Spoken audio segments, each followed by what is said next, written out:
আমি ওসিকে বারবার বলছি আপনি কত টাকা খাইয়েছেন এটার জন্য, আপনি মানুষকে কিসের লেগে ফাঁসানো হচ্ছে, এটা আমরা বিচার চাই। উনি আমাদেরকে ঘাট ধাক্কা দিয়ে থানা থেকে বাইর করে দিয়েছে, আমরা কি এটার বিচার চাই ওসির।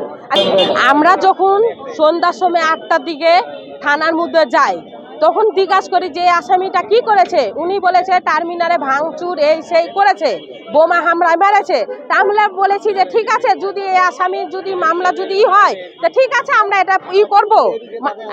যে কেস করেছে তাকে আমরা ডাইকে নিয়ে এসে জিজ্ঞাসা করবো যে আসামি কি এটা কি না। তখন বাদী পক্ষকে ডাইকে নিয়ে এসে বলেছি, বাদী পক্ষ বলছে যে আসামি এটা না।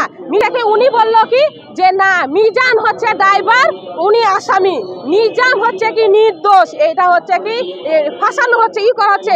আমি ওসিকে বারবার বলছি আপনি কত টাকা খাইয়েছেন এটার জন্য, আপনি মানুষকে কিসের লেগে ফাঁসানো হচ্ছে, এটা আমরা বিচার চাই।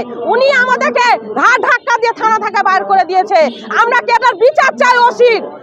আমার ভাই হয়, আমার ছোট ভাই, আমি উনার বড় বোন। আমরা আমার ভাইয়ের বিচার চাই, ওসির বিচার চাই। ওসি কেন এটা বোমা হামলার দিয়েছে, কেন কেস করেছে, বারবার ওখান থেকে লোক বলেছে যে কেস করেছে উনার বাদী পক্ষ যদি এসে বলে আমরা ছেড়ে দিব। বাদী পক্ষ এসে বলছে কি আপনারা ভয় দেখাচ্ছেন, বাদী পক্ষকে কোনোদিন আমরা ভয় দেখায় কোনো কাজ করতে পারবো।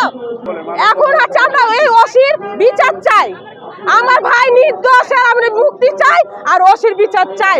আমরা সরকারকে জানাতে চাচ্ছি, জানি এটার বিচার কই ফাঁসানো হয়েছে।